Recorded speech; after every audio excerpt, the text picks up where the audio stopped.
아니, 우리가 파견 가서 교육받는 곳이 어디라고? 한국은 북한보다 못 사는 나라 아니야? 그러게 말이야. 우리 뭔가 잘못된 것 같은데?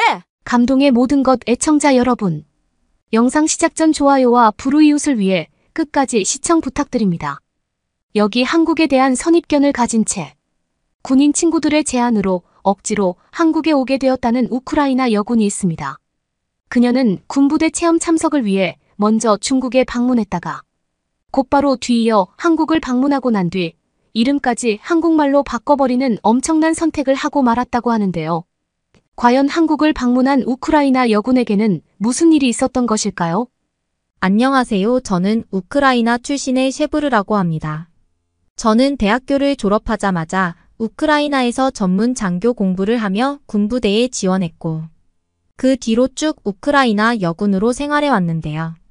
약 4년의 시간 동안 단 하루의 쉬는 날도 없이 국가에 봉사를 하고 지내왔던 저는 얼마 전 중국에서 열리는 군부대 위생 관련 학회에 초대받게 되었고 저희 부대 동료들과 함께 아시아 지역의 새로운 군부대 막사도 구경할 겸 휴가 아닌 출장을 떠나게 되었습니다. 군인의 신분으로 가는 것이 아닌 그저 평범한 일반인의 신분으로 출장차 여행을 가는 것이기에 어느 정도 마음이 편했던 것은 사실이지만 이러한 저희 여행에 대한 환상은 도착하자마자 산산조각 나고 말았는데요. 평소 중국이 잘 사는 나라라며 강한 관심을 보여왔던 같은 부대 동료 리사는 중국 교포 출신의 남자친구마저 사귀고 있었기에 이번 군부대 위생 관련 학회 참석도 리사의 끝없는 설득 때문에 진행됐던 것이 사실입니다. 하지만 어렴풋하게나마 중국이 그다지 좋지 않은 나라라고 알고 있었던 저는 그저 단순한 막사 체험을 위해 중국을 가는 것은 위험하지 않냐고 했지만 리사는 자신의 중국인 남자친구를 만나야 한다는 이유 때문인지 절대 위험한 일은 없다는 말과 함께 요즘 중국은 전 세계의 부자들이 모여드는 안전한 나라라며 난리를 쳤고 결국 저와 몇몇 군인 동료들은 리사의 설득에 못 이겨 강제적으로 중국으로 향하고 말았죠. 그런데 놀랍게도 중국은 저희가 상상하는 모든 것을 뛰어넘은 어처구니없는 후진국의 나라였는데요. 특히나 그 중에서도 제일 당황스러웠던 것은 바로 저희가 머무를 호텔에 도착했을 때였습니다. 중국이 부유한 나라라고 했던 리사의 말과 달리 중국의 호텔은 5성급 호텔을 찾아가도 호텔 로비에서부터 이미 수많은 노숙자들이 무리를 이루어 저와 같은 외국인들에게 가방을 이동시켜 주겠다는 제안을 하며 강제적인 돈을 요구했고 더욱 이해할 수 없었던 것은 호텔 로비의 중국인 직원들은 로비의 중국인 노숙자들을 그저 내버려 두고 있었기 때문인데요. 심지어 호텔 로비에 있던 중국인 직원들은 평소 위생 상태가 좋지 않은지 로비에서 일하고 있음에도 떡진 머리와 긴 손톱을 보이고 있었고 평소 군인답게 위생에 신경 써왔던 저는 이러한 중국인들의 모습에 기겁할 수밖에 없었습니다. 알고 봤더니 중국인들은 매일 씻는 것을 오히려 욕하는 이상한 문화를 가진 사람들이었고 그래서 그런지 길거리에는 도저히 참을 수 없는 악취가 도시 전체에서 풍겨오고 있었죠. 또한 이에 더해 더욱 충격적이었던 것은 중국 군부대의 막사를 방문했을 때였습니다. 리사는 자신의 남자친구가 중국 군인과 인연이 있는 사람이라며 군인으로 근무하던 저희에게 중국의 군부대 막사를 보여주겠다고 했는데 그 모습이 가관이었기 때문인데요. 선진국이라던 중국은 군부대 막사가 마치 감옥처럼 느껴질 정도로 건물의 시설 상태가 좋지 않았던 것은 물론 불빛을 밝히는 전등조차 없어서 몇몇 중국인 군인들은 촛불로 어두운 곳을 밝히고 있더군요. 정말 부유한 나라라면 그저 LED나 전등불을 켜면 되는 것인데 저는 이러한 중국 군대의 실체에 크게 당황하고 말았고 리사에게 중국이 정말 부유한 나라가 맞냐며 화를 내고 말았죠. 출장이 아닌 여행의 목적도 있었기에 저는 이러한 불쾌하고 후진국스러운 나라에서 시간을 보내는 것이 비효율적으로 느껴졌고 군부대 시설마저도 저희 우크라이나보다 훨씬 떨어지는 중국 군대의 막사 모습에 허수음이 나올 뿐이었습니다. 심지어 중국 군부대의 식당은 식료품을 살 돈도 없는 것인지 점심시간이었음에도 대다수의 중국 군인들은 그저 감자와 순무로 보이는 반찬만을 먹으며 허기를 달래고 있었고 저는 도대체 이러한 모습을 자랑스럽게 외부에 보여주는 중국의 문화가 이해되지 않을 정도였죠. 결국 저는 리사에게 말도 하지 않은 채 빨리 중국을 떠나자고 동료들을 설득했고, 그러던 중 평소 한국에 관심이 있었던 또 다른 동료 넬라는 그럼 이번 휴가의 낭비를 막기 위해 가까운 한국 여행이라도 가지 않겠냐며 뜻밖의 제안을 했습니다. 사실 처음에는 한국이 중국과 그렇게 큰 차이가 있을까? 라는 생각에 악몽 같은 경험을 2번은 하기 싫어 망설였지만, 유감스럽게도 우크라이나로 돌아가는 비행기는 전부 매진되어 있었고, 저는 결국 어쩔 수 없이 이번에도 강제적인 외부 환경으로 인해 한국행을 선택할 수밖에 없었죠.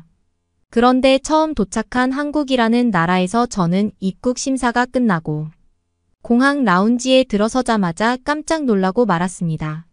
중국과 비슷한 나라일 거라고 예상했던 한국은 충격적이게도 이미 공항에 있는 한국인들의 모습에서부터 부유한 국가라는 느낌이 들었고, 심지어 공항 내부에는 한국인들보다 한국을 방문한 저와 같은 외국인들이 더욱 많이 보였기 때문인데요.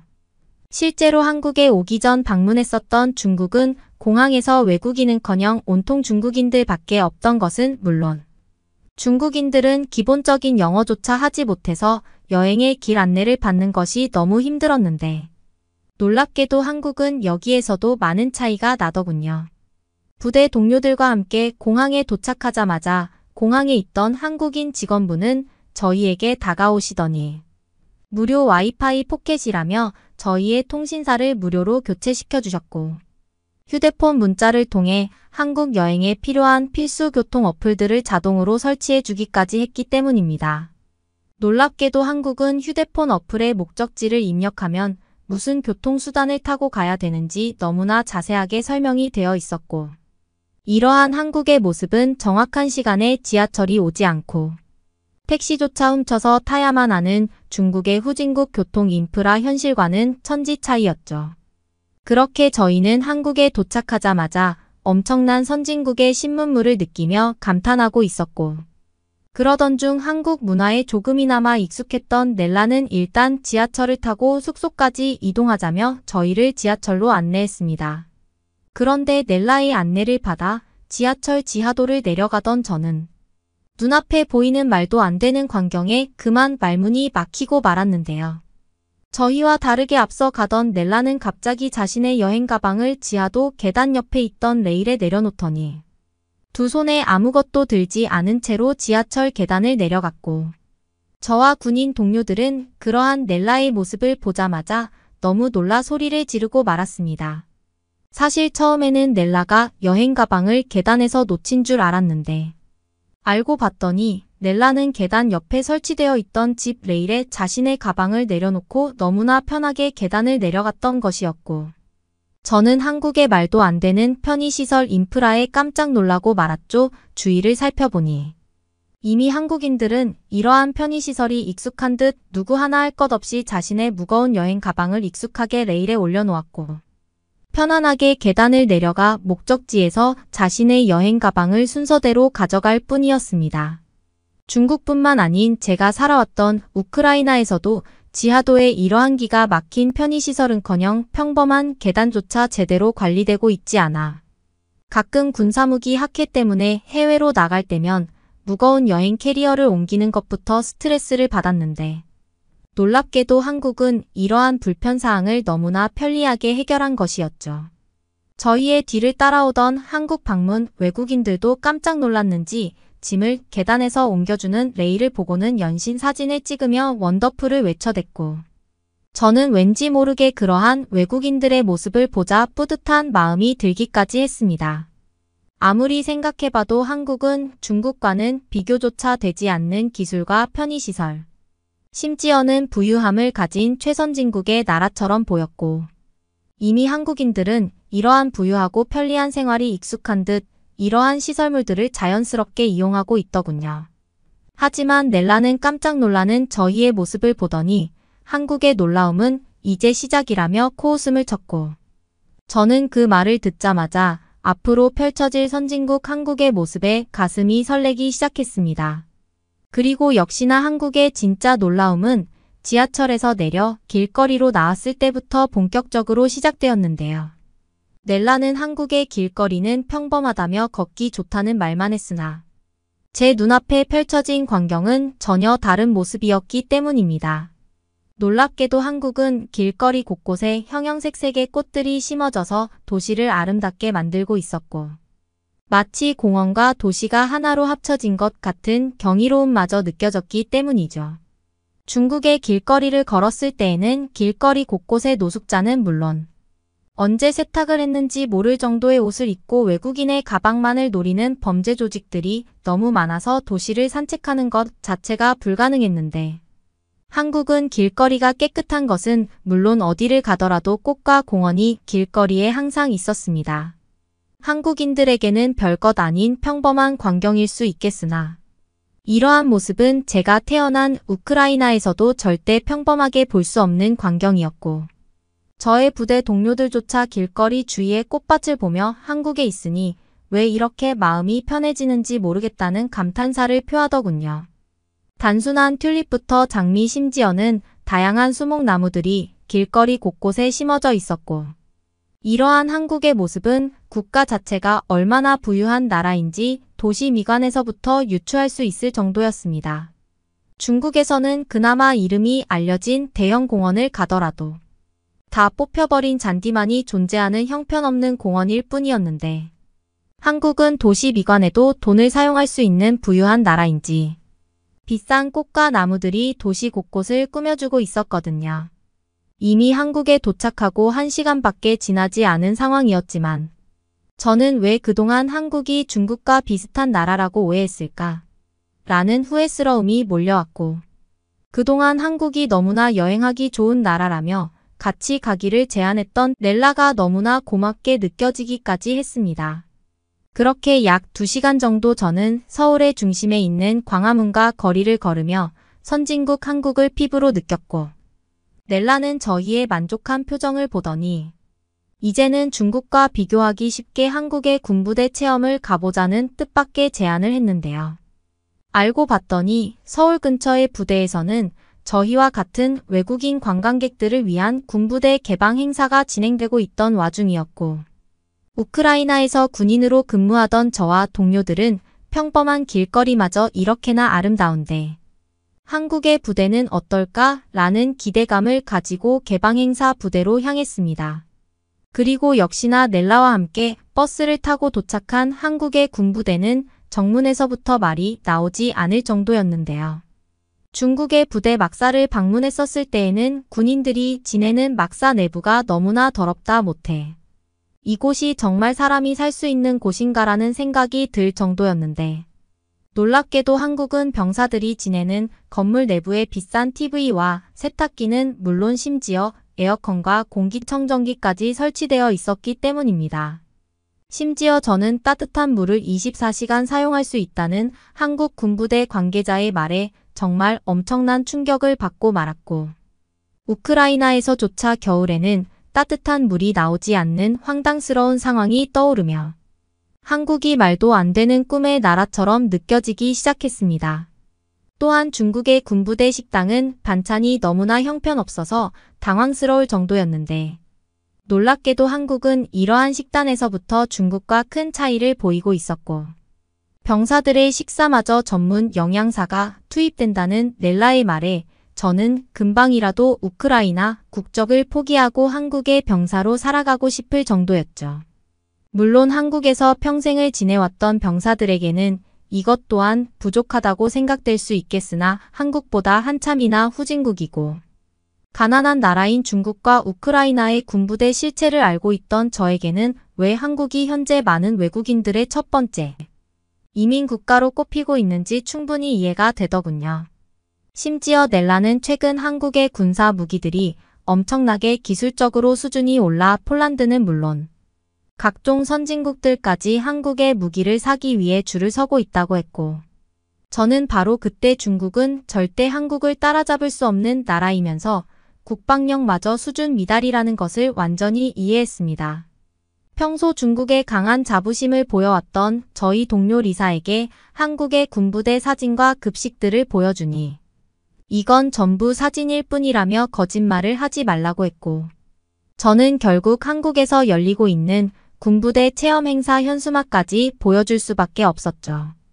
하지만 리사는 한국의 이러한 모든 것은 전부 중국 군부대의 사진들을 합성해서 만든 것이라는 어처구니없는 답변만을 했고, 저는 동료들에게 리사의 황당스러운 문자 내용을 보여주며 앞으로 리사는 멀리해야 할 것 같다는 말을 할 수밖에 없었습니다.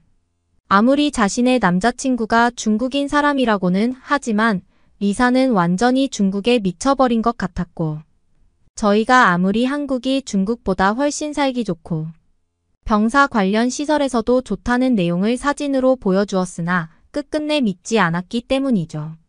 심지어 한국 군부대의 화장실은 제가 경험한 화장실 중 제일 쾌적하면서도 규모가 컸는데, 이는 우크라이나의 호텔 화장실과 비교해도 전혀 손색이 없어서 당황스러울 정도였습니다. 결국 저와 동료들은 한국의 군부대 체험을 신청해준 넬라에게 감사, 인사와 그동안 넬라의 말을 오해했다는 미안함을 전달했고, 넬라는 이제부터라도 한국이 어떤 나라인지 정확하게 알았으니 그건 그거대로 다행이라는 배려를 보여주더군요. 그 후 넬라는 저희 동료들을 이끌고 저녁을 먹자고 했기에 약 1시간가량의 군부대 체험을 마치고 저희는 곧바로 서울의 도심부로 향했는데요. 이미 예약해놓은 식당이 있다며 저희 부대 동료들을 이끌고 길거리에 있던 한 식당으로 들어갔고, 저는 식당 입구에 멈춰서자마자 기겁할 수밖에 없었습니다. 평범한 식당 문처럼 보이던 그곳에는 도저히 이해할 수 없는 전자패드가 설치되어 있었고, 넬라는 이미 이러한 상황이 익숙한 듯 전자패드에 자신의 휴대폰 번호를 입력했기 때문인데요. 그랬습니다. 알고 봤더니 그곳은 한국에서 외국인들에게 꽤나 유명한 고깃집이었는데, 더운 여름날 밖에서 줄을 설 필요 없이 그저 자신의 휴대폰 번호를 패드에 입력해놓고 알람이 오면 방문하면 되는 한국만의 신기술이 접목되어 있더군요. 사실 중국에서 식당을 방문했을 때에는 조금 인기 있는 집을 가면 대부분은 중국인들이 저희의 줄을 노려보다가 알 수 없는 중국말을 내뱉으며 새치기를 했었는데, 한국은 이러한 새치기를 노리는 한국인들이 주위에 보이지도 않을 뿐더러 편리한 전자패드로 예약을 기다리면 되니 새치기를 당할 상황조차 없었습니다. 말 그대로 한국은 디지털 기술이 극한까지 발전해버린 상상 속의 나라나 마찬가지였고, 이미 넬라는 다년간의 한국 여행으로 이러한 신문물을 전부 사용할 수 있던 것이었죠. 저뿐만 아니라 다른 동료들도 한국인들은 생활에 불편한 상황을 조금도 참지 못하는 것 같다며 웨이팅 전자패드 시스템에 혀를 내둘렀고, 저는 바로 이때 한국으로 이민을 와야겠다는 생각이 들었습니다. 물론 우크라이나에서 국가에 헌신하고 봉사하며 지내왔던 생활이 있었지만, 아무리 생각해봐도 앞으로의 기술 발전으로 인한 수혜는 한국이 더욱 많이 있을 것 같았기 때문이죠. 넬라는 저희 의견을 듣더니 자신 또한 그러한 한국 이민의 생활을 계획하고 있다며 저와 함께 비슷한 날짜에 우크라이나의 군대를 전역하기로 했고, 저는 선진국 한국을 소개해준 넬라에게 너무나 감사한 마음이 들었습니다. 그 후 한국에서 약 일주일 동안의 영화 같은 휴가를 마친 저는 우크라이나로 돌아가자마자 보고서를 작성하고 3개월의 부대 전역 대기를 신청했는데요. 어쩌면 한국의 소중함을 더욱 뼈저리게 느낄 수 있었던 것은 그와 반대되는 대표 후진국 중국이 있었기에 저의 한국인인 선택이 가능했던 것 같습니다. 그러면 다음 사연으로 넘어가겠습니다. 중국인 승무원 여성이 뜬금없이 대한민국의 한 외딴 시골에 와 있습니다. 그리고는 부모님이 시골까지 찾아와서 딸을 데려가려고 하는데요.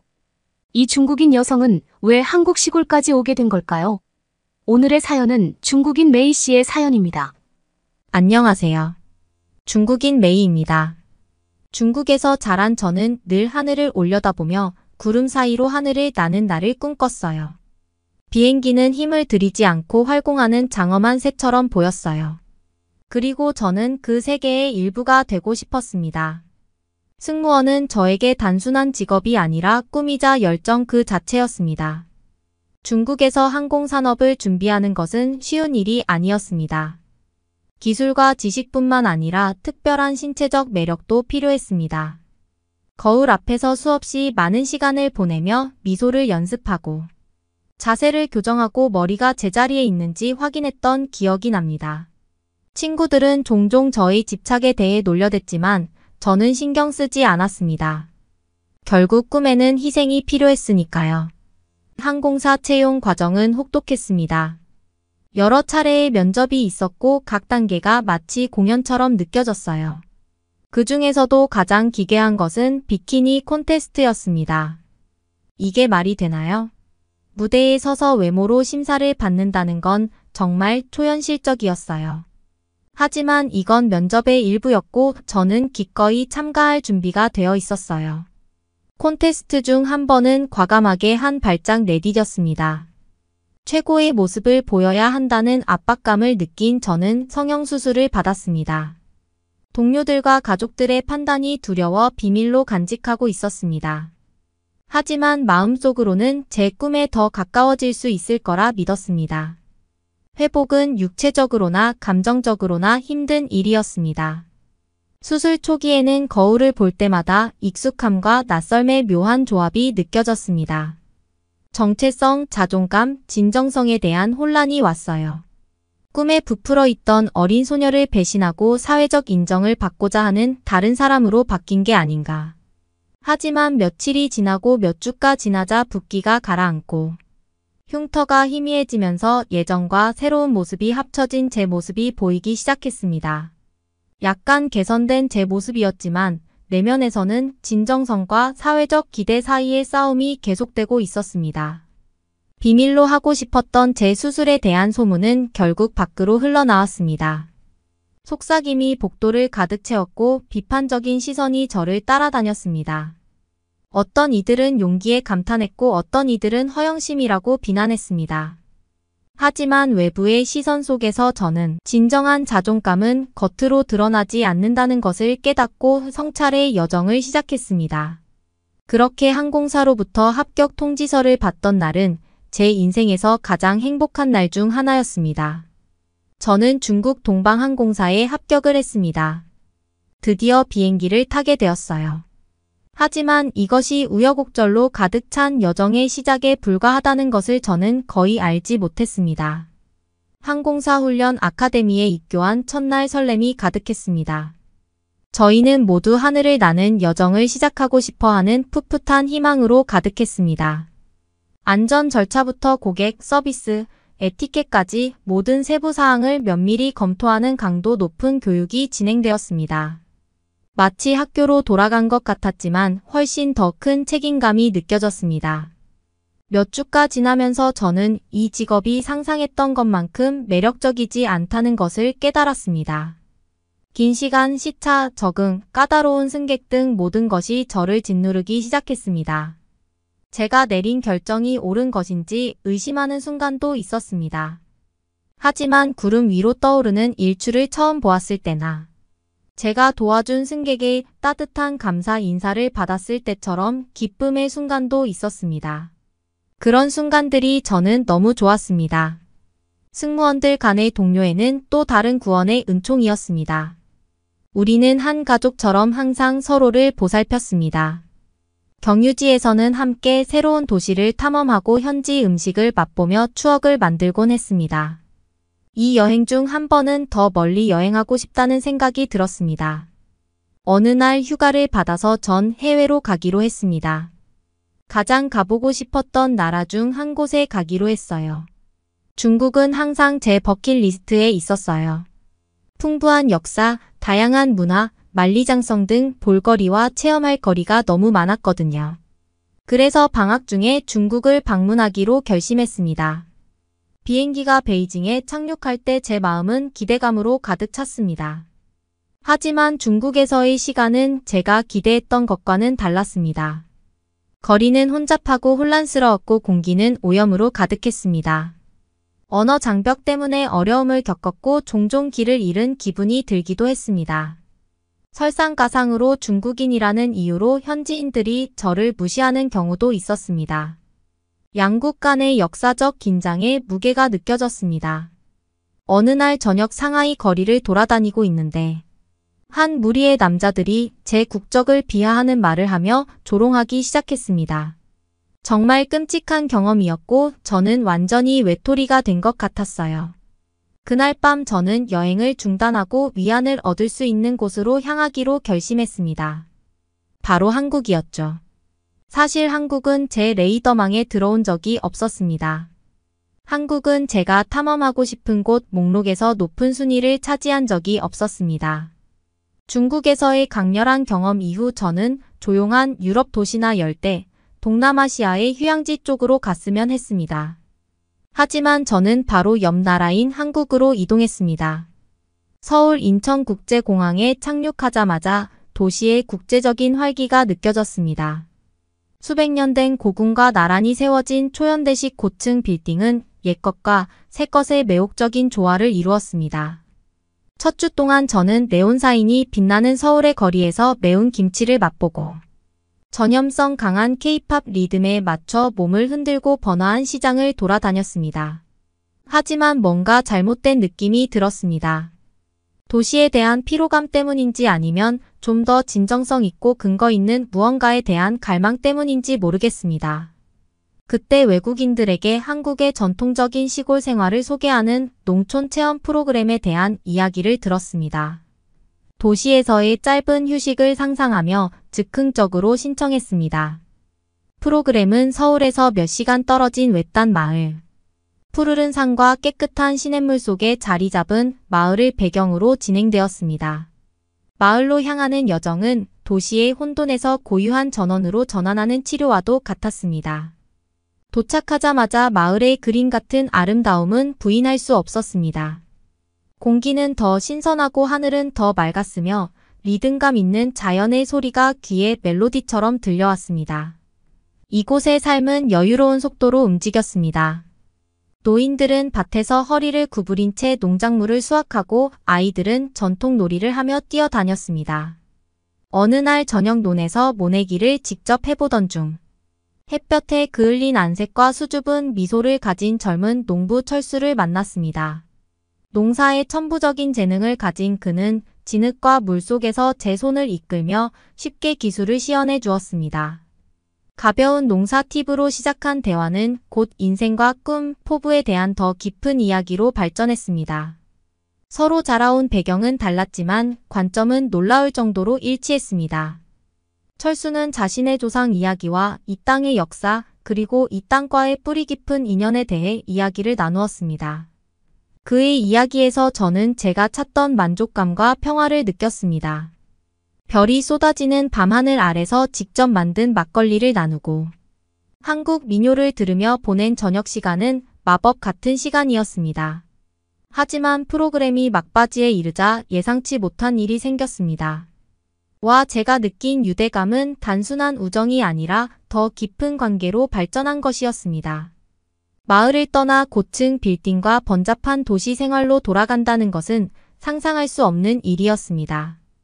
하지만 정말 사랑을 위해 힘들게 일궈온 커리어와 오랫동안 쫓아온 꿈을 포기할 수 있을까요? 어느 날 저녁 별빛이 쏟아지는 하늘 아래 앉아 철수는 제 손을 잡고 제 눈을 깊이 바라보았습니다. 메이, 난 너에게 빠져버렸어. 하지만 너는 중국에서의 삶이 있고 너가 열심히 일해온 꿈이 있다는 것도 알아. 저를 위해 모든 것을 포기해달라고 부탁할 수는 없어. 그의 말을 들으며 눈물이 왈칵 쏟아졌습니다. 사실이었어요. 저는 번창하는 경력을 쌓았고 하늘을 나는 삶을 살았습니다. 하지만 여기 한국의 시골에서 저는 그보다 더 소중한 것을 발견했습니다. 나도 같은 생각이에요.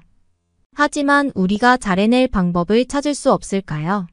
우리는 몇 시간 동안 서로의 선택에 대해 논의하며 중간 지점을 찾으려고 노력했습니다. 쉬지는 않았지만 우리는 기꺼이 시도했습니다. 철수의 허름한 집 밖에서 바스락거리는 나무집 소리가 제 아침 알람이 되었습니다. 새벽이 밝아올 때마다 제가 알고 있던 한국 마을의 삶과는 다른 이곳의 삶을 새롭게 깨닫게 되었습니다. 시골 생활의 고요함과 소박함은 승무원이라는 까다롭고 빠르게 돌아가는 세상과는 극명한 대조를 이루었습니다. 매일 아침 철수와 저는 손을 잡고 들판을 걸으며 황금색과 진홍색으로 하늘을 물들이는 태양을 바라보곤 했습니다. 그 순간에 저는 많은 것을 말해주었고 철수와 함께 있을 때에는 오랫동안 잃어버렸던 소속감을 느꼈습니다. 하지만 하루가 일주일로 바뀌면서 현실적인 삶의 모습이 드러나기 시작했습니다. 시골의 매력은 부인할 수 없었지만 어려움도 만만치 않았습니다. 들판에서의 고된 노동, 현대식 편의시설을 이용할 수 없다는 점. 마을 어르신들과의 초기 언어 장벽은 너무 힘들었습니다. 언제나 든든한 버팀목이 되어준 주는 현지 사투리를 가르쳐주고 마을 공동체를 소개하고 농촌 생활이 주는 소소한 기쁨을 나누며 제가 이러한 어려움을 헤쳐나갈 수 있도록 도와주었습니다. 어느 날 저녁 강가에 앉아 있을 때 주는 현지 돌과 구슬로 만든 섬세한 수공의 목걸이를 선물로 주며 저를 놀라게 했습니다. 그것은 두 세계 사이에 맺어진 우리의 유대감을 상징한다고 주는 설명했습니다. 우리 관계의 깊이와 그가 우리를 위해 기꺼이 희생한 것을 깨닫고 눈물이 흘렀습니다. 하지만 이 아름다운 순간들 속에는 근본적인 긴장감이 있었습니다. 저는 휴직이 끝나가고 있었고 곧 결정이 내려질 날이 다가오고 있었기 때문입니다. 항공사는 제 꿈이자 세상을 볼 수 있는 티켓이었습니다. 많은 것을 보고 경험했지만 한국의 외딴 마을에서 사랑을 찾게 될 줄은 상상도 못했습니다. 아직 결정을 내린 건 아니지만 베이징에서 걸려오는 전화가 잦아졌습니다. 가족들은 저를 지지했지만 한국에 사는 건 아니라고 했어요. 그것도 다른 곳도 아니고 시골이라니 여태까지의 노력과 제가 쌓아온 삶. 고향에서 저를 기다리는 가족들과 친구들이 저에게 아깝지 않냐고 이야기했습니다. 절대 결혼하면 안 된다. 거기서 살면 안 된다. 그리고는 어느 날 부모님도 찾아오셨었죠. 저를 데려가려고 오셨지만 결국 철수에게 설득을 당했습니다. 이 결혼을 허락하셨습니다. 결혼을 결정한 뒤에도 저 역시 걱정이 많았습니다. 사랑만으로 제가 지금까지 살아왔던 삶과 다른 삶을 살 수 있을까? 제가 불안한 거를 느낀 주는 저의 마음을 안정시키기 위해서 오랜만에 서울로의 여행을 준비했습니다. 우리는 서울의 활기찬 거리를 여행하면서 어떻게 해야 할지 고민을 했습니다. 의 얼굴을 보는 순간 저는 결론 지었습니다. 철수와의 결혼을 하기로요. 다른 주위의 사람들은 정말 이해할 수 없는 분위기였어요. 다른 나라도 아니고 어떻게 한국 시골에 가서 사냐고. 승무원으로 성공한 제가 왜 이국 땅에서 농부와 결혼을 선택했는지 이해할 수 없었죠. 문화적 차이로 한국 문화랑 비슷해 보이지만 그래도 다른 점이 많았기에 가끔 크게 다투고 눈물도 흘릴 때도 많았습니다. 하지만 마음속 깊은 곳에서는 제 마음을 따라야 한다는 것을 알았습니다. 저는 한국의 시골이 너무 좋았거든요. 마음을 편안하게 해주는 곳이었습니다. 그리고는 철수와 저는 함께 농장을 현대화하는 프로젝트에 착수했습니다. 지속 가능한 농업 방식을 도입하고 진정한 농촌 체험을 원하는 관광객을 위해 작은 민박집을 차려서 에어비앤비도 운영하고요. 요리 교실도 시작했습니다. 행복함에도 불구하고 힘든 순간도 있었습니다. 예전의 삶과 친구들 비행을 하고 싶은 날도 그리워졌습니다. 하지만 그런 생각이 들 때마다 저는 철수와 마을에서 저에게 베풀어준 사랑과 따뜻함을 떠올렸습니다. 모든 걸 선택할 수는 없지만 전 여기서 너무 행복합니다. 그러면 다음 사연으로 넘어가겠습니다. 학생 방금 뭐라고 말했어요? 여기는 영국 명문대의 한 강의실. 어떤 동양인 학생과 일본인 교수가 심각한 표정으로 대화를 주고받고 있습니다. 급기야 일본인 교수는 얼굴이 시뻘개진 채로 강의실을 박차고 나가기까지 하는 모습인데요. 대체 강의실에서 이들이 어떤 대화를 주고받은 건지 한번 알아보러 가실까요? 안녕하세요. 제 이름은 릴리라고 해요. 저는 지금 누구나 알만한 영국의 명문대학교에 다니고 있답니다. 사실 저는 원래 처음부터 명문대를 꿈꾸던 학생은 아니었어요. 그저 노는 걸 좋아하는 평범한 고등학생이었습니다. 고등학교 2학년쯤 친하게 지냈던 한국인 친구 유나 덕분에 저도 조금씩 변하기 시작했어요. 유나는 항상 제 곁에서 저와 함께 공부하고 대화를 나누기도 하는 친구였거든요. 항상 열심히 하는 유나를 보면서 저는 도대체 뭐 때문에 그렇게까지 열심히 공부하냐고 물어보니까 그 애는 장래에 옥스포드 대학교에 진학하는 게 꿈이라고 대답하더라고요. 어린 나이에 뚜렷한 꿈이 있는 유나를 보면서 저는 너무 멋있다고 생각했답니다. 그 뒤로도 항상 유나와 함께 지내다 보니 저도 모르게 그 애를 따라 열심히 공부하게 됐어요. 제가 모르는 거를 유나가 쉽게 알려주니 공부가 어느 순간 재미있어지더라고요. 공부를 하면서도 막연하게나마 유나처럼 멋진 대학에 가면 공부도 잘하고 좋은 친구도 사귈 수 있을 거라는 기대감이 생겼습니다. 그렇게 열심히 준비한 후 대학 입시 결과가 나왔답니다. 유나는 그토록 원하던 옥스포드 대학교에 당당히 합격했지만 저는 아쉽게도 유나와 같은 캠퍼스를 간다는 꿈을 이루지 못했어요. 하지만 유나와 열심히 공부해 온 덕분에 저 역시 유나 못지않게 좋은 명문대 학교에는 합격할 수 있었답니다.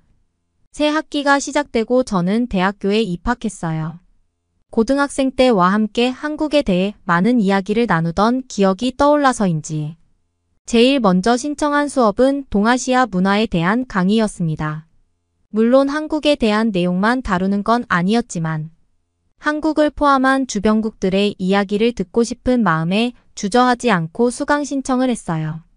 첫 수업날 저는 약간 긴장한 마음으로 강의실 문을 열었습니다. 그런데 강의실에 들어서자마자 깜짝 놀랄 수밖에 없었어요.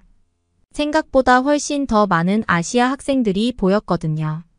순간 고등학교 때 유나 생각이 스쳐 지나가면서 여기서도 유나 같이 좋은 친구를 만날 수 있으면 참 좋겠다고 생각했답니다.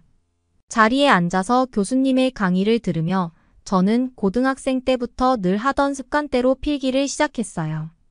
그 습관은 교수님이 하시는 말씀을 하나도 놓치지 않고 다 받아 적는 거였답니다. 교수님은 중국과 일본에 대해 설명하시다가 어느 순간 한국 이야기를 꺼내셨어요.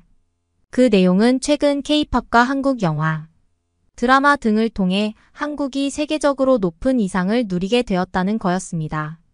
중국과 일본을 얘기할 때와 다르게 한국에 대한 얘기가 나오니 교수님 목소리가 좀 들뜨신 것 같더라고요.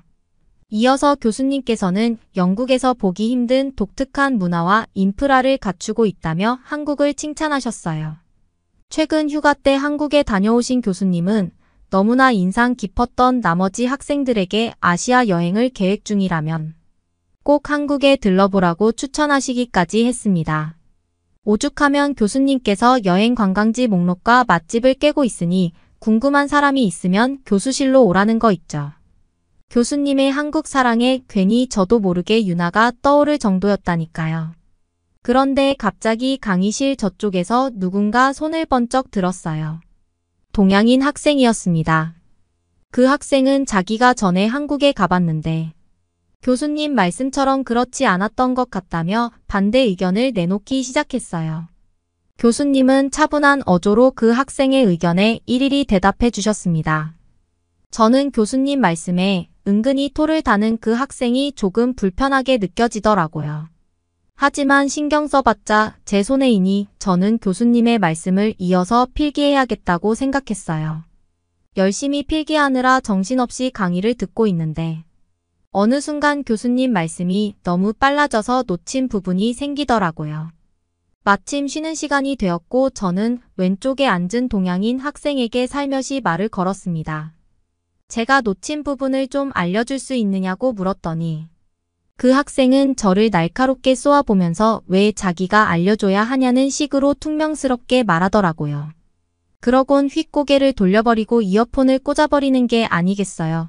이렇게 사람을 대하는 사람은 처음 봐서 그런지 너무 당황스러워 어안이 벙벙해져 있는데 그때 제 오른쪽에 앉은 다른 동양인 학생이 먼저 말을 걸어주더군요. 혹시 자기가 도와줄 수 있겠냐고 물으면서요. 저는 고맙다고 말하며 조심스레 놓친 부분에 대해 물어봤습니다. 그 학생은 활짝 웃으며 흔쾌히 알려주겠다고 했어요. 하나하나 천천히 설명해주는 모습에 가 떠올랐답니다. 놓친 부분을 다 배운 뒤 저는 그 학생에게 혹시 한국인이 아니냐고 물어봤습니다. 저의 질문에 그 학생의 표정이 잠깐 정색하는 듯 했어요. 하지만 이내 밝은 미소를 지으며 자신은 일본인이고 이름은 다나카라고 소개했습니다. 그 찰나의 표정 변화가 마음에 걸렸지만 별일 아니겠거니 싶어 그냥 넘어갔어요. 어쨌든 다나카 덕분에 필기를 무사히 마칠 수 있었습니다. 수업이 끝나고 강의실을 나오는데 아까 교수님께 줄곧 토를 달던 학생이 중국어로 무어라 떠들며 지나가더라고요.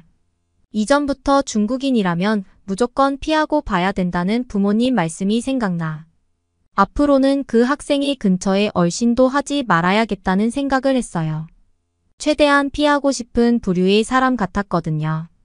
수업이 끝나고 자리를 정리하는 다나카를 보면서 아까 알려준 것에 대해서 보답을 해야겠다는 생각이 들더라고요. 그래서 저는 용기를 내어 다나카를 불러 세웠습니다. 다음 수업이 없다면 제가 커피를 한 잔 대접하고 싶다고 말이에요. 처음에 다나카는 괜찮다며 사양하는 듯 했지만 제가 계속 간절히 부탁하자 결국 흔쾌히 응해주더라고요. 다나카와 함께 카페를 가는데 문득 그런 생각이 들었어요. 한국인뿐만 아니라 다른 아시아 학생들도 이렇게 똑똑하고 배울 점이 많구나라는 생각 말이에요. 대학에 와서 처음으로 친구를 사귀게 된 것 같아 마음이 설레기도 했어요. 강의가 모두 끝나고 저는 다나카와 함께 학교 근처 카페에 자리를 잡았습니다. 서로에 대해 이야기를 나누다 보니 다나카는 어릴 때부터 영국에서 공부하고 싶어 열심히 노력해 왔다고 하더라고요. 덕분에 이 학교에 올 수 있었다고 얘기했습니다. 그러다 문득 다나카가 아까 강의 내용에 대해 얘기를 꺼내더라고요. 다나카는 저를 보면서 의아한 표정을 지으며 물었습니다. 동아시아 문화를 가르치는 교수님이 어떻게 그렇게 한국에 대해서만 일방적으로 치우쳐서 말씀하실 수 있는지 이해가 안 된다고 말이에요. 사실 교수님이 해주신 한국에 대한 얘기들 조금 과장이 섞인 것 같다는 거예요.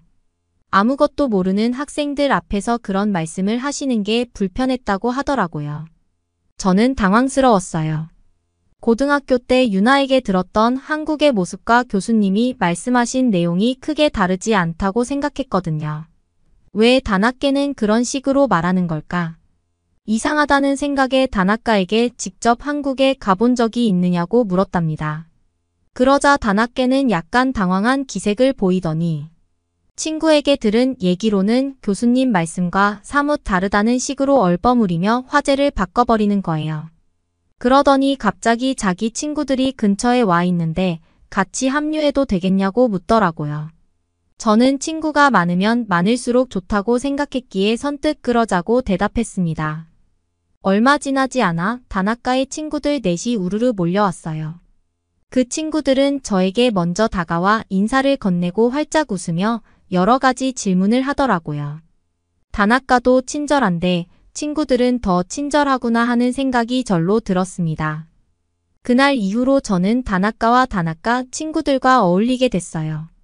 그런데 어느 순간부터 조금 이상한 느낌이 들기 시작했습니다.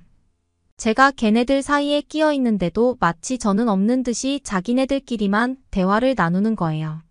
심지어 모두 영어를 할 줄 알면서도 일본어로 대화를 하고 있더라고요.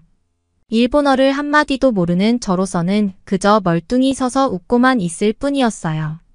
어느 날은 다나카와 다나카 친구들과 시간표가 맞지 않아 식당에서 혼자 식사를 하고 있었어요. 오랜만에 밥을 혼자 먹으니 괜히 쓸쓸한 마음이 들더라고요. 그런데 그때 저 멀리서 키 크고 체격 좋은 동양인 남학생 하나가 저한테 다가오더니 혹시 같이 점심을 먹어도 되겠냐고 물어보는 거 아니겠어요? 새로운 친구를 사귈 수 있을지도 모른다는 생각에 기분이 좋아졌습니다. 그래서 환한 미소를 지으며 좋다고 대답했어요. 제 맞은편에 앉은 그 남학생은 자신을 임철수라고 소개했고 한국에서 왔다고 말하는 게 아니겠어요. 순간 한국이란 단어를 듣고 깜짝 놀랐습니다. 괜시리 유나 생각이 나면서 너무 반가워지더라고요. 저는 한국에 대해서 나름 아는 게 많다고 신나게 제잘거리기 시작했습니다. 한국 친구가 있었다는 말에 철수의 눈도 반짝이면서 반갑게 얘기를 하더라고요. 저희는 BTS부터 시작해서 최근에 본 드라마인 오징어 게임에 대한 대화를 나누면서 서로 공통 관심사를 찾아가며 신나게 수다를 떨었습니다. 시간 가는 줄도 모르고 이야기를 나누다 보니 어느새 시간이 훌쩍 지났고 저는 다음 강의를 가야 해서 철수한테 연락처를 주면 다음에 연락하겠다고 했어요. 철수도 흔쾌히 다음에 또 놀자면서 연락처를 건네주더라고요. 다음날 저는 다나카와 다나카의 친구들을 만나기로 했어요. 마침 최근에 사귄 한국인 친구 얘기를 꺼내며 함께 만나면 좋겠다고 말했습니다. 다들 흔쾌히 좋다는 대답을 하더라고요. 그래서 바로 그 자리에서 철수에게 연락을 했습니다. 다행히 철수도 시간이 된다며 카페로 오겠다고 하더라고요. 약속 장소에 도착한 저는 설렘 반, 긴장 반으로 다나카와 친구들에게 철수를 소개했어요. 그런데 갑자기 다나카가 생각지도 못한 모습을 보이는 거 있죠. 다나카와 친구들은 할 줄 아는 영어는 한마디도 하지 않고 일본어로만 인사를 건네더라고요. 심지어 인사를 한 후에도 오로지 일본어로만 이어갔습니다. 다나카와 친구들 앞에 앉은 철수는 그저 가만히 미소 짓고 있을 뿐이었답니다. 사실 철수도 처음엔 어색해하고 당황해하는 기색이 역력했어요. 하지만 이내 적응하려 노력하는 모습이 보였습니다. 처음에는 철수가 다나카와 다나카 친구들을 빤히 보면서 가만히 있더니 갑자기 철수가 벌떡 일어나는 거 있죠. 다들 깜짝 놀라 철수를 쳐다보는 사이 철수는 성큼성큼 다가가더니 다나카의 멱살을 움켜잡고서는 버럭 화를 냈어요. 철수의 키가 워낙 크다 보니 상대적으로 왜소했던 다나카는 어쩔 줄 몰라 하는 게 느껴지더군요. 그리고 유창한 일본어로 엄청 많은 말을 내뱉었습니다. 저는 당황한 나머지 눈만 동그랗게 뜬 채 철수와 다나카를 번갈아 쳐다보고 있었어요. 그런데 철수는 제 손을 덥석 잡더니 카페 밖으로 저를 데리고 나가버렸습니다. 도대체 철수한테 무슨 일이냐고 물었더니 믿기지 않는 말을 하는 게 아니겠어요. 다나카와 친구들이 저희 둘을 보고 일본어로 욕을 하고 있었다는 거예요. 저희가 일본어도 못 알아듣는데 같이 앉아있는 게 이해가 안 간다며 수군거렸다고 해요. 심지어 다나카가 저와 함께 수업을 들었던 적이 있었는데 그때 얼마나 멍청했는지 너무 답답해서 미쳐버릴 뻔했다는 말을 했다고 알려줬습니다. 게다가 멍청이가 친구를 데려왔는데 거기다가 한국인이라니.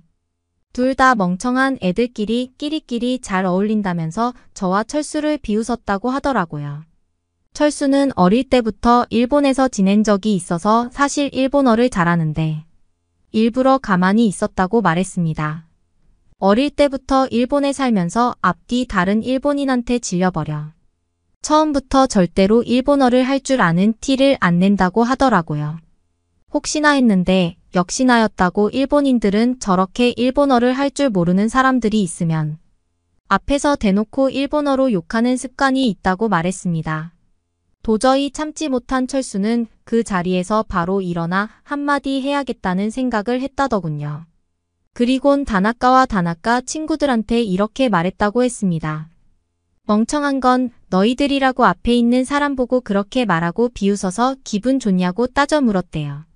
그리고 저는 최근에 유행하는 한국식 메이크업을 유튜브로 열심히 배우고 있었고 마침 이번 기회에 그동안 연습했던 걸 뽐내야겠다 싶었습니다. 철수에게 새로운 모습을 보여주고 싶었으니까요. 드디어 약속 당일 한껏 멋을 낸 저는 한껏 갖춰 입고 학교로 향했어요. 철수는 멀리서 저를 보자마자 눈이 휘둥그레지더라고요. 옷이 정말 잘 어울린다면서 엄지까지 치켜 세워주는 거 있죠. 특히 제 얼굴을 유심히 보더니 오늘 유독 화장이 자연스러워 보인다며 감탄했답니다. 하루아침에 사람이 이렇게 달라 보일 수 있냐고 신기하다는 말까지 하더라고요.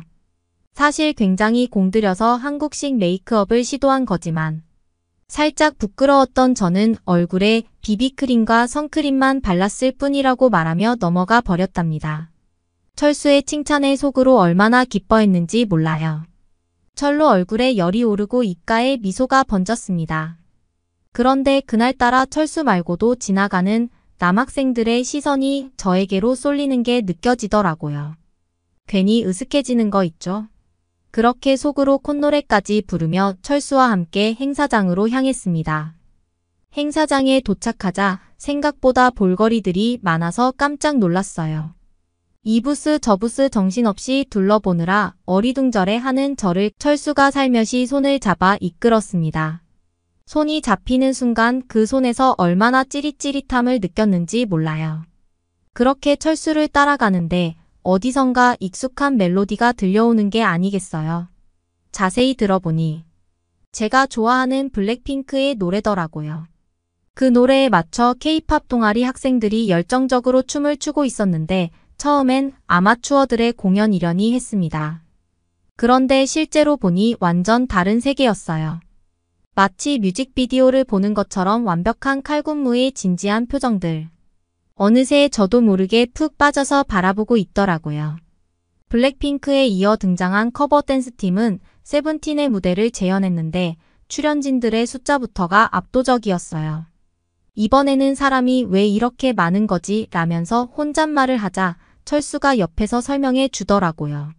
세븐틴이 워낙 멤버가 많은 보이그룹이라 원래 인원수에 맞추려다 보니 무대에도 많은 사람이 올라온 것 같다고 말이에요.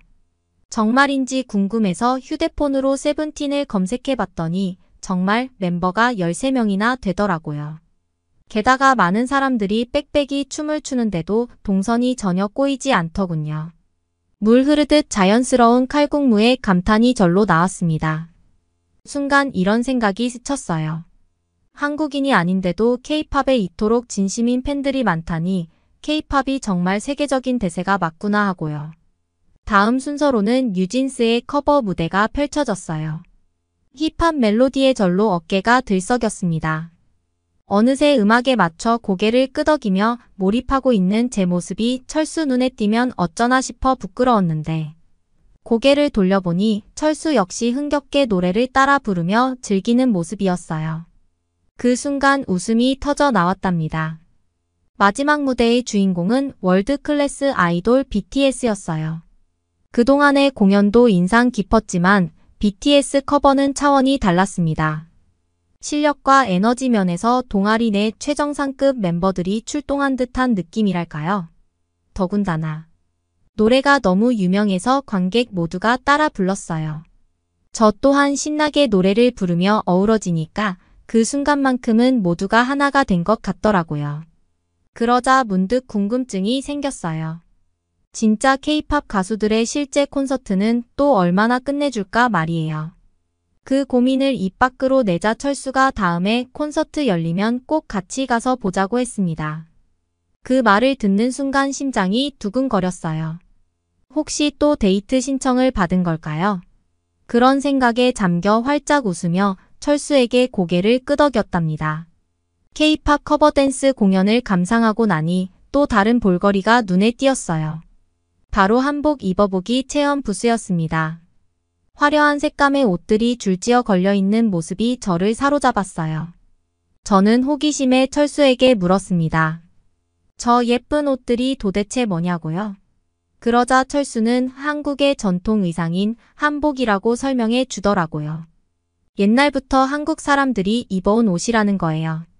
그 말을 듣는 순간 깜짝 놀랐어요. 한복의 디자인과 색상이 너무나 아름답고 조화로웠거든요. SNS에 올리기만 해도 좋아요. 폭탄을 맞을 것만 같았습니다. 특히 치마가 엄청 넓고 풍성한 게 인상 깊었어요. 마치 동화 속 공주님 같은 느낌이랄까요? 그렇게 한복에 대해서 감탄을 하고 있는데 저한테 한복을 입으면 잘 어울릴 것 같다며 직접 체험해보는 게 어떻겠냐고 하더군요. 의 말을 듣자마자 저는 바로 한복으로 갈아입었어요. 철수가 한복을 입고 나온 저를 보더니 눈이 휘둥그레해지는 게 보이더라고요. 한복이 그렇게 잘 어울릴 줄은 몰랐다며 감탄을 연발하더니 이건 사진으로 남겨야 한다고 말하는 거예요. 그 말에 으슥해진 저는 자신감 넘치는 포즈를 취했습니다. 그런데 갑자기 무릎을 꿇고 앉는 거 아니겠어요? 진짜 순간 프로포즈 하는 줄 알았다니까요. 눕는 듯한 포즈를 취하면서 저를 열심히 찍어대는데 처음에는 철수가 왜 저렇게 오바를 하는 거지 싶었어요. 심지어 찰칵 소리가 한 100번쯤 들리더라고요.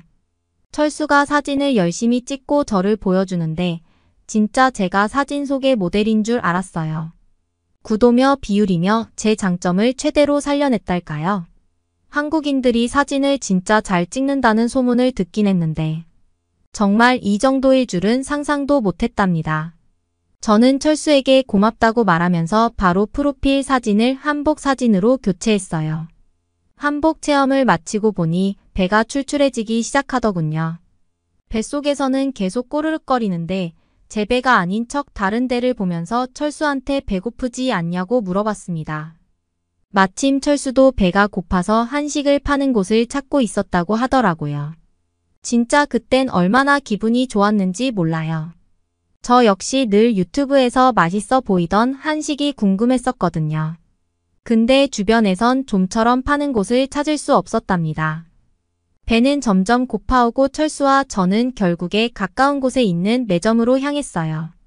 코리아이크라서 그런지 모르겠지만 그날따라 한국 음식이 괜히 더 잘 보이는 거 있죠. 그중 제 눈에 확 들어온 건 김밥이었어요. 까만 김 속에 하얀 쌀밥 그 안에는 여러 가지 재료들이 알록달록하게 들어 있었습니다. 마치 무지개 같았달까요? 김밥을 한 입 베어 물자 고소한 풍미가 입안에 퍼졌어요. 은은한 참기름 향에 속재료들의 식감이 어우러지니 이것만으로도 한 끼 식사로 충분할 것 같더라고요. 그런데 김밥을 먹던 중 이상한 광경이 눈에 들어왔습니다. 한쪽에 학생들이 길게 줄을 서 있었거든요. 심지어 음식을 받아든 학생들은 얼굴이 빨개질 정도로 헉헉거리며 먹고 있었습니다. 자세히 보니 그들이 손에 든 건 까르보 불닭볶음면이었어요. 그 유명한 불닭볶음면 말이에요. 그걸 보자마자 순간 떠오른 게 있었습니다. 얼마 전 SNS에서 봤던 한 소녀가 까르보 불닭볶음면을 받고 울음을 터뜨린 그 영상 말이에요. 조회수가 5천만 뷰가 넘었더라고요. 저도 모르게 애게 불닭볶음면이 먹고 싶다고 말했습니다. 하지만 저 긴 줄을 보니 망설여지더라고요. 제 속마음을 눈치챈 수가 한국에선 까르보 불닭볶음면을 쉽게 구할 수 있으니 직접 사다 주겠다는 거예요. 전 깜짝 놀랄 수밖에 없었습니다. 왜냐하면 영국에선 이 불닭볶음면이 정말 구하기 힘든 아주 희귀한 레어템이거든요. 유명 스타들도 사 먹으려고 30분은 운전해서 사와야 할 정도랍니다. 저를 위해 그렇게까지 해주는 게 믿기지 않아 다시 한번 물었습니다.